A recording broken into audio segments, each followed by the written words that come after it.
Bueno, momentuz ondo ez, oraindik beste egun bat falta da, baina orduak gerturatzen ari dira, eta bueno, pixkat urduritasun puntxu bat bai, baina bueno, momentuz lasai eta konfiantza handiarekin talean. Bueno, amestea erresa da, ez?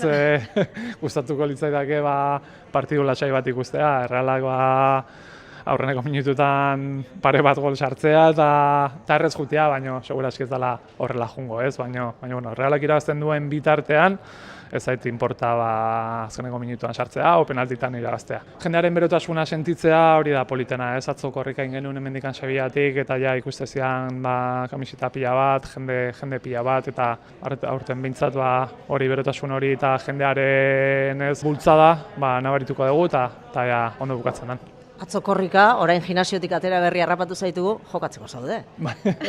Nahi bai, gustatuko litzaidake forma mantentzia, baina horretarako daude gazte jendia, primeran daudela, forman daudela eta beraiek eramango gaituzte kopa irabaztea.